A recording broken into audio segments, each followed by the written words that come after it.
बहुत बहुत स्वागत है आप सभी का हमारे चैनल में। मैं हूं शुभम सिंह और आप देख रहे हैं दिव्य बिहार। जैसा कि आप सभी पंचायती चुनाव में हर एक क्षेत्र से, हर एक पंचायत से अलग अलग कैंडिडेट अपने अपने सीट पे अपनी अपनी दावेदारी दिखा रहे हैं। वैसे ही हम भी आ चुके हैं पोखरी पंचायत में। बिना किसी देरी के चलिए इनका परिचय लेते हैं और आगे की बातचीत को शुरू करते हैं। आपका बहुत बहुत स्वागत है हमारे चैनल में। एक बार जो है कि अपना संक्षेप में परिचय जनता जान दीजिए। मेरा नाम राजेश सिंह, पिता का नाम अब्बन सिंह, ग्राम केशवपुर, पोस्ट छोटी कौड़िया, थाना मोहनिया, जिला कैमूर, पंचायत भोखरी। आप किस पद से यहाँ से उम्मीदवार थे? डीटीसी पंचायत समिति सदस्य। अच्छा, आपको यही सीट क्यों सटीक लगा कि नहीं मुझे इसी सीट से लड़ना चाहिए? आप मुखिया से भी लड़ सकते थे। मेरे यहाँ मुखिया सुरक्षित है। अच्छा, मुखिया आपके यहाँ से सुरक्षित है।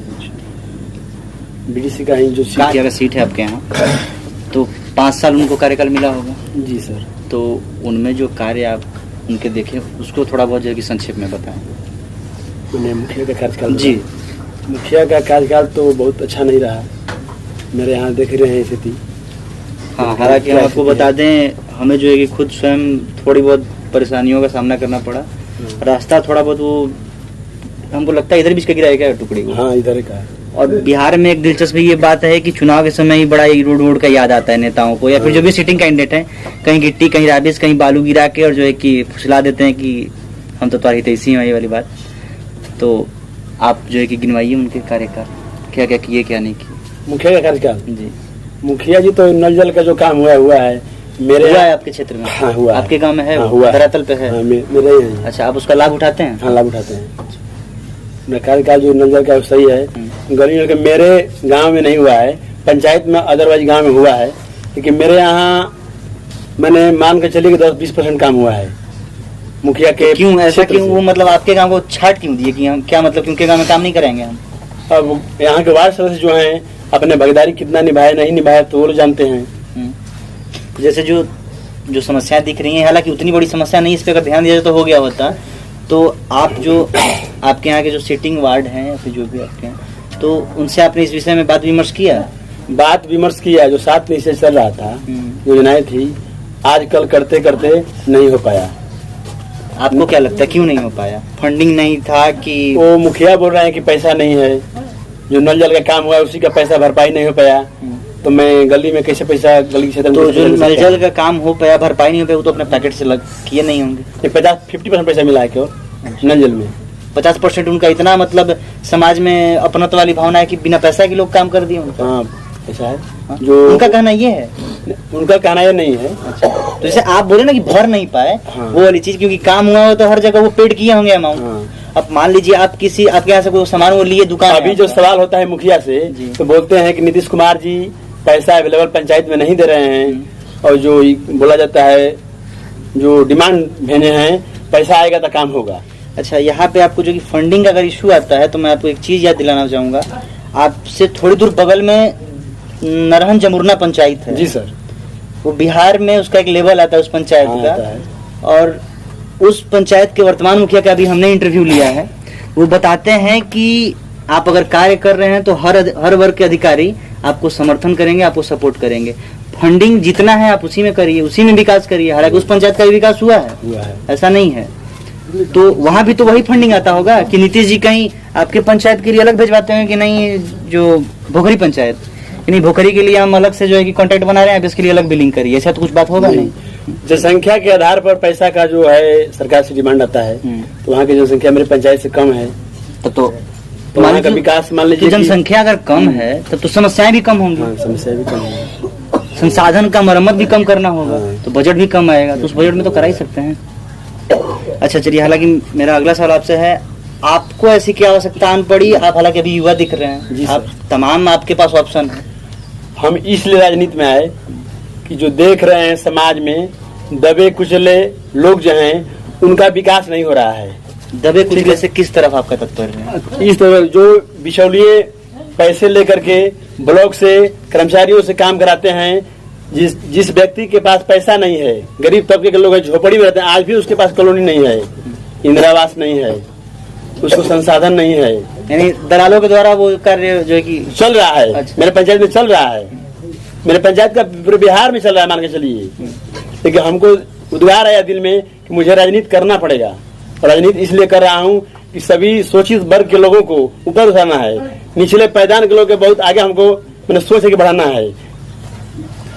तो जैसे आप जब चुनाव में उतर रहे होंगे तो हालांकि ये तो नहीं कि 10 दिन पहले आपने सोचा कि हम चुनाव लड़ेंगे और एक नहीं, पहले से हम कुछ कर रहे हैं, प्लानिंग बना रहे होंगे। हाँ, प्लानिंग। तो किन किन चीजों को अगली बार भी चुनाव हम लड़े थे।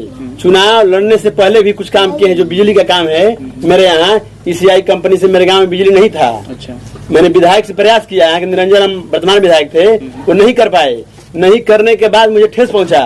ठेस के बाद मैंने इस कंपनी के मैनेजर से बात किया और बात करके और गांव में बिजली लाने का काम किया। इसके बाद जो भी गली नली जो समस्याएं हैं, सड़क है, मैंने अपने प्रयास के तहत अफसरों तक बात पहुंचा करके कुछ विकास करवाया। तो जब मैं सफल हुआ, मैं सोचा कि मुझे राजनीति करना पड़ेगा, तब पर भी कुछ होगा, मुझे पावर मिलेगा तो पावर का कुछ उपयोग करूंगा तो कुछ कर सकते हैं। हालांकि बात में आप थोड़े से एग्रेसिव हो गए, तो हम चाहेंगे अगर आप सत्ता में आए हाँ। तो थोड़ा जो कि कूल माइंड के साथ काम करें, ताकि इतना एग्रेसिवपन, क्योंकि गांव देहात में एक बहुत ऐठपन वाली कहावत होती है कि आप थोड़ा सा ऐठ के किसी से बतियाई, चाहे 10 साल का या 6 साल का लड़का हो, बनत हूँ बड़ा अपना आपके नेता सही बात बन, ये वाली बात होता है। तो उम्मीद करते हैं कि या फिर यहाँ पे जो भी लोग देख रहे हैं, आपको सुन रहे हैं, यही लोग आपको चुन के लाएंगे। जी सर। तो ऐसी चीजें ना उनके समक्ष हैं।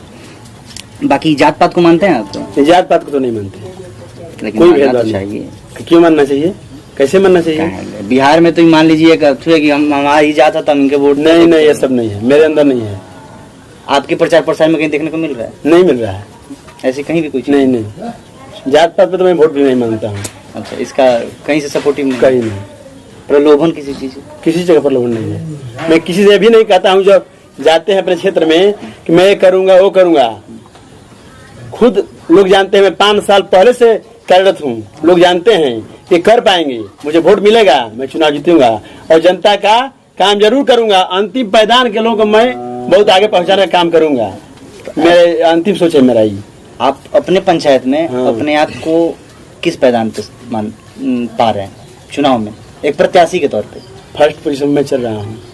आप अपने से आकलन ले लिए? हाँ, ले लिए हैं। अच्छा, जनता का स्वरूप दे के? हाँ, स्वरूप दे करके अमूमन लग गया कि नहीं हम मुझे विश्वास है हमारे ऊपर और हम आएंगे। हाँ, जनता भी भरोसा है, जनता मुझे चुनेगी। अच्छा, आकर क्या करेंगे जनता के लिए? आएंगे तो जो विकास के काम है सारे समस्याओं का समाधान जरूर करेंगे। अगर जैसे मान लीजिए फिर वही समस्याएं आई कि फंड नहीं है, फला चीजें फंड नहीं है, तो मैं इसके लिए अफसरों से बात करूंगा, विधायक से बात करूंगा, ऊपर मुख्यमंत्री तक भी मैं जा सकता हूं अपने क्षेत्र के विकास के लिए। मतलब कहीं सीढ़ी चढ़ना पड़े आप पीछे नहीं हटेंगे? पीछे नहीं हटने वाले हैं। कुछ भी करना हो, आपके क्षेत्र समाज के विकास के लिए कुछ भी करना, उसके लिए मैं पीछे नहीं हट सकता हूँ। अच्छा, यहाँ जो लोग हैं और जो लोग सुन भी रहे हैं, ये उम्मीद रखें कि नहीं आप उनके लिए मददगार साबित होंगे। हाँ। अंत में आप कुछ अपील करना चाहेंगे अपनी जनता जनार्दन से? जनता से मैं यही अपील करना चाहता हूँ, जो है कि करीब जनता से मैं यही अपील करना चाहता हूँ कि मुझे चुन करके भेजिए, मैं आपके हर समस्याओं का समाधान जरूर करूंगा और विकास के लिए तत्पर, सदैव तत्पर रहूंगा। यही मेरा अपील है। 24/7। हाँ। चलिए, इस इंटरव्यू को यहीं पर समाप्त करते हैं। बाकी आपको इनके व्यक्तित्व व्यवहार के बारे में क्या राय है वो कमेंट बॉक्स में कमेंट करके बताइए। बाकी नवयुवक हैं, अपने क्षेत्र के विकास के लिए इस चुनाव में आए हुए हैं, आप इनको जरूर सपोर्ट करें। हालांकि वो बात की बात है, हो सकता है 5 साल आप इनको मौका दें, ऐठपन आ जाता है, मानवीय शरीर है, कोई बात नहीं, लेकिन एक बार मौका देना चाहिए नए चेहरे को, ताकि वो हो सकता है आपके लिए, जाहिर सी बात है, पिछला कुछ नहीं कर रहा, ये तो कुछ करेगा, थोड़ा बहुत उसमें देखिए, सोचिए विचारिए आप। बाकी इस इंटरव्यू को जितना ज़्यादा हो सके आप फैलाइए अपने ग्रुप में। फिर मिलते हैं किसी नए कैंडिडेट, नए प्रत्याशी के साथ, नए क्षेत्र में। तब तक के लिए जय हिंद, जय भारत। बहुत बहुत धन्यवाद आपका हमारे साथ जुड़ने के लिए।